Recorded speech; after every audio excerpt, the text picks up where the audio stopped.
Hey guys, Ken here from the Retro Toy Escapades channel in Malaysia. I hope that everyone's doing good out there. So tonight I've got another one of my video podcast sessions, and I'm going to be talking about McFarlane toys in the 90s. All right, as a collector at the time, how I felt about experiencing the stuff that was coming out from McFarlane toys for the very first time.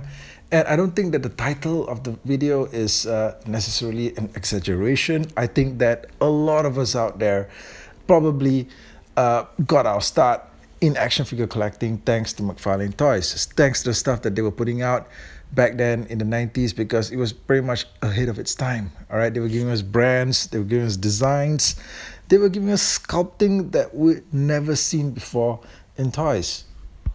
Now, as always, these video podcasts, I'm just like pretty much raw and unedited. So I hope you forgive me if I make some mistakes here, if I stumble over my words. The stuff is usually never scripted. Yeah, some might say some dumb shit here and there. I hope that you guys will excuse me. I hope you guys just enjoy the commentary. I hope you guys are on board with this series of videos that I'm doing here, podcast style videos. I think this is the third one already. One thing I will have to say is just that sometimes when I'm doing these recordings, I'm usually doing them at night. And the place where I'm staying at, it's actually very close to a major highway. And at night, you get a lot of traffic sometimes. And sometimes what I normally get picking up in the audio on the recordings is like these really loud speeding bikes, all right? The bikes would just go zooming past the highway, like sometime after midnight. And I always get this picked up on the audio. I mean, it's not like my place is right next to the highway, but it's just close by to it. And somehow the other, the sound really does travel. Now, usually I pause and sometimes even re-record the recordings and stuff like that.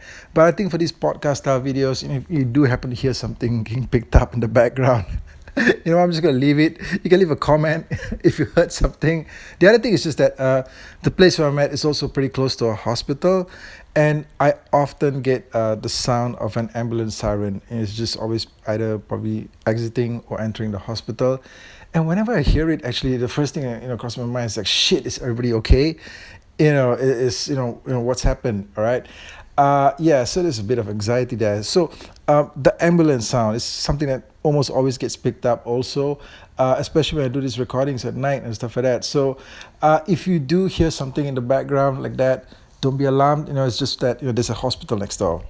Now, when it comes to action figure collecting, I sometimes feel like I was fortunate enough to have been there at just the right moment in time when things was happening. I was, a kid in the 80s when, the best toy renaissance of all time was taking place.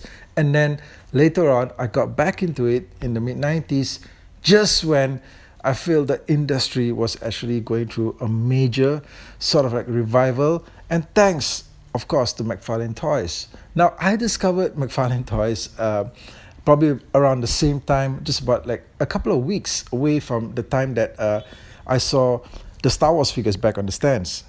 Now, this was in 1996. And what I remember happening was that a couple of months before that, I managed to get a hold of a stack of Spawn comic books. Okay, Spawn, of course, created by Todd McFarlane himself. And I was really getting into the comic books. I got a stack of it, and I got it from like the first issue onwards till probably about issue number 20 plus. And I was reading them in sequence, and this was like in 1996. And I know that the comics were probably out like since 1992 when they were first published. But because of the distribution system, these comics were never actually, they were from Image. Image was like an independent publisher, so they were never really at the newsagents. So I had to get it through some other channels. And apparently, the point that I actually managed to get hold of a stack of them was, a couple of years down the road. And by which point the comic book was, I think, reaching towards maybe its 50th issue or so. So firstly, I was really getting into the comics. And the comics were a little bit more dangerous than your average sort of like, Spider-Man or Batman comic book, in the sense that it was probably meant for a commercial audience, but it had just a little bit more violence, a little bit more dangerous stuff in it. It was definitely probably not something that was actually meant for kids. Definitely more aged up, teenage and onwards, young adulthood. But it was not really something that was meant for kids. And the thing that I noticed, started to notice actually later on in the comics, they started to be like toy advertisements, all right? Action figure advertisements that were in the comic books.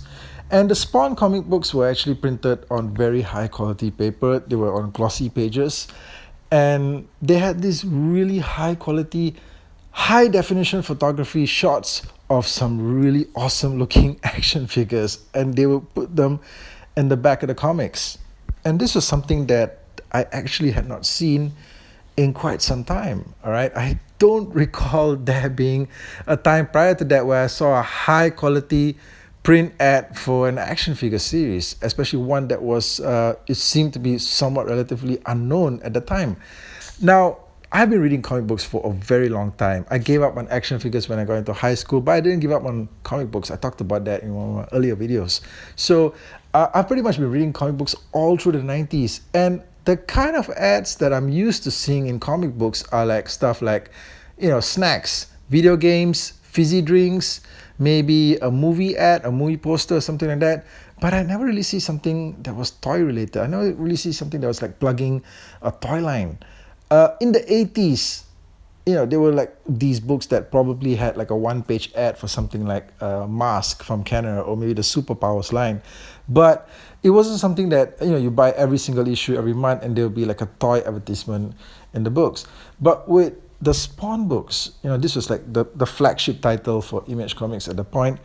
It seems that you get to the back of the book and that's where you got all the really good stuff, all right? You get all these amazing photos of action figures that you never even knew existed. Now, Spawn was a million-selling comic book series at the time of its launch. It was one of the most popular comic book debuts of all time. This was like huge news in comics back then. And this is all thanks to the success and the popularity of Todd McFarlane in the comics medium, thanks to his work on The Amazing Spider-Man. And the book was primed for success. It was set up to succeed. And you had this audience base that was just ready, right? Ready for whatever it is that the book was going to show them. And even during the middle of its run, I would say, even after numbers had fallen off a bit, it was still selling something like about 70 to 80,000 copies a month. And that's like a huge audience base that you could tap into. And the books would be giving them ads of everything else that the company was doing, including action figures. So for me, it's like I was reading the stories were cool. And at the back of the book, I'd see all these images of toys, all right? Toys of the characters from the comic and also characters that I had never seen before. Like all these hybrid creature monsters, pretty much stuff that you'd get from Masters of the Universe and stuff like that back in the 80s, except that it was like modern day now, and I didn't know that stuff like this was still, happening and that it could look so good. And that's just the thing, all right? The sculpting, everything that you got from the toy, everything that it looked visually, it was just something that nobody had ever seen before. And that got me hooked, all right? That got me wondering if, hey, look, you know what? If I saw this thing, okay? If I saw this thing that looked like a half human, half bull kind of thing, if I saw it in stores, hey, I might feel like I want to pick it up. Now, all this was happening during a time when I was rediscovering action figures again. And I talked about it in my previous video from last week, that the Ripley figure from Kenner's Alien line was in fact the first modern day action figure up to that point that I actually purchased. And the second figure would turn out to be the Angela figure from Spawn Wave 2, I believe it was. Now, I was already interested with the stuff that McFarlane Toys was doing with action figures from the photos that I was seeing in the comic books. And I saw the Angela figure at one particular department store. There wasn't really a lot of stores in Malaysia, in the part of Malaysia that I was at the time, that was actually carrying stuff like McFarlane Toys. But there was one particular store that had a range of figures from what I understood to be the second wave. And the Angela figure was one of the figures that really stood out to me, because I was reading the early run of Spawn comics at the time. And Angela was this angelic warrior sent by the agents of heaven to stop Spawn, all right, to put him down for good. And she made her debut in the issue number 9 of Spawn. The cool thing about her was that she was actually co-created by Neil Gaiman, who also did the Sandman books. Neil Gaiman, of course. I mean, you guys must know of him, right? Yeah, Neil Gaiman is like a literary giant in the world of books and stuff like that. But he made his name with the Sandman books, and Neil Gaiman also wrote that first issue in which she debuted in Spawn issue number 9. He wrote the story for it. I read the book. I was very intrigued by the Angela character. And she was one of the figures from Wave 2 that was actually a figure from the comic book, if I recall, that actually and looked exactly like the version of her in the comics. All right, pretty much a damn near perfect representation of how she looked like in the comics. And she looks stunning, honestly. I mean, this was a very attractive looking action figure of a female warrior. And up to that point, I think it wasn't really common that you would walk into a toy department store or a department area that had toys, and you'd see an action figure of a female character that looked attractive, right? That had really good sculpting and really amazing detail. Maybe Barbie dolls were attractive, I suppose, as female figurines, but Angela was a different kind of attractiveness because this was what I felt was like a very modern and aged up kind of action figure. This was like an action figure that I felt kids wouldn't necessarily be playing with. It was meant for probably an older audience, and it was just something very different. All right, these days stuff like this is really common on the shelves. All right, stuff that NECA has been putting out all these years, but back then when this thing first came out, it was practically ahead of its time. It's just something about it. All right? I felt that I had to own it. All right, like I had to get this character, the action figure of this character home, and I purchased it. This was actually the second modern day action figure that I purchased after the Ripley figure from Aliens, and they're both female warriors. How about that? This was an action figure, probably the first time that I had an action figure where I found myself, after I took it back home and I unboxed it, and I found myself staring at the figure. I mean, obviously, there's a lot here to stare at. She's freaking drop dead gorgeous, but staring at her and just staring at all the detail that was put into the figure, the detail that was in the armor, the weapons, the oversized spear that she was carrying, and this thing had the tip of the spear could fire out. It had an action feature. It didn't always work the best though. The spring was a bit clunky. I think the figure itself really couldn't stand up that well, as I recall. I kind of had to balance her with the spear. The spear was holding her up, making sure that she could stand up, but she toppled over plenty of times. But having said all that, this was just a really amazing figure to own. The first of its kind for me, and the first of a new wave, a new era of action figures that were coming out, and it was something that it really got me invested into the concept of modern day action figures meant for older audiences. A couple of weeks later, I'll be fully immersed into the Power of the Force Star Wars line that was coming out. But that was like stuff that I felt, was like for a commercial audience. Star Wars is like meant for everyone. But Spawn at the time felt like, this was a cool independent toy property that was meant for a select few. It just had a really elite sort of feel to it.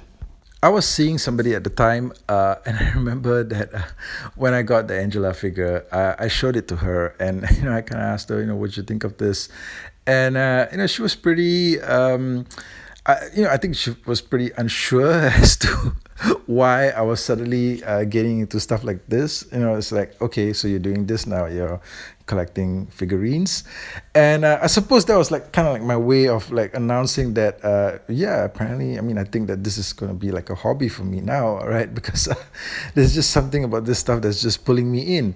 So I recall that, and yeah, as it turns out, she would later help me to get a lot of the stuff that was coming out from McFarlane, and I was really getting invested, okay, in the stuff that was being put out. And I had to hunt for some of this stuff, all right, because it's like the figurines would pop out in uneven sort of like assortments and stuff like that. I know there was like a Malebolgia that was also in Wave 2. That was like this huge, large figure. So so my girlfriend helped to pick it up from she was in another part of Malaysia at one point, and then the store there had it, and it was like kind of limited. I think they only had like small quantities of it because it was like such a huge figure. She helped to pick up that one for me. It's broken, I think, in a year since then. In fact, the thing with McFarlane toy stuff, even from those early days, a lot of the stuff broke. All right, so you really need some freaking like super glue to go along with your collection. All right, a lot of stuff, like even the Angela figure, the armor on her, it came in like separate pieces that were like glued onto her body, and these parts just happen to just break off after a period of time. It just fall off. You just be like, sort of like manipulating the figure to pose it or something like that, and then something would just pop off. So yes, definitely glue. You're gonna need a lot of super glue to go along with your collection. But having said that, as the lines progress, Spawn just kept getting better and better. I think they've done something like 20 over waves of figures, all right? And I was into the line for pretty much all of the remainder of the 90s and even up to the early 2000s. I was actively collecting mainly just stuff from McFarlane Toys and Star Wars. And the majority of the lines composed of these really, like, just the most weirdest characters that could come from the imagination of, I suppose, Todd McFarlane and his creative team. These were characters that never really popped up in the comic or any other kind of media. You just have them as action figures under the Spawn banner. And there was rarely even like a write-up or bio or anything like that, I think, to explain who these characters were. I think there was maybe like a brief synopsis on some of them. But the best parts of the figures would be just basically the fact that when you saw the photos announcing the new wave, it would be just like the craziest things that you could ever imagine. And this was part of the fun of collecting the toy line. It was just characters that you could just never even think of. And some of the later waves, I really do regret not having picked up stuff like maybe the Nitro Riders. It was like a series of like Spawn characters that were also like demon bikers, because they each came with a separate hellish speeder bike. All right, it was pretty amazing stuff. And then there was the Interlink series, which is like, I think, like 6 cybernetic hell demon warriors that could combine. You could combine the 6 characters into one gigantic, something like 18-inch tall robotic monster. I mean, it's just freaking amazing. That was like some Transformers type shit right there. I'm not really sure why I didn't pick up those figures. They came like later on in the line, but I was pretty much invested in stuff like the Dark Ages, the Samurai War stuff. There was a hell of a lot of stuff that was being put out by McFarlane. They even got into things like the movie licenses with Kiss. Early on they got into stuff like Rob Zombie, Kiss, I think, Ozzy Osbourne. There was a whole lot of stuff that was being put out. It was just such a really great, memorable time to collect action figures. And the amazing thing is just that after all this time, McFarlane Toys is still a huge presence. I think, the toy line, the toy division was quiet for a number of years, but in recent years, they've really made such a huge comeback with stuff like Mortal Kombat. And, these days is mainly about the acquisition of the DC Multiverse line, all right? So they're putting out all these DC characters. And the amazing thing is that I've watched Todd McFarlane, especially on his Instagram account, and he's putting up these videos where he's the owner of the company, all right? He's the CEO, and he's advertising the product himself. He's talking about the toys himself, and he's literally the boss who's on the ground. And he describes the figurines in such a passionate way. It's just really inspiring. I see this happening and I feel like, damn, I just want to be that guy. Okay, but McFarlane Toys. Let me know what you guys collected back in the day. I'm sure some of you guys out there definitely were into McFarlane from a pretty early time in the 90s, and probably you have some of the stuff that was being put out. Let me know in the comment section what you guys collected. I want to hear from you guys. Let me know what you guys think of this particular video podcast. I want to hear your comments. And once again, thank you for tuning in. I'll catch all of you guys again real soon. Take care.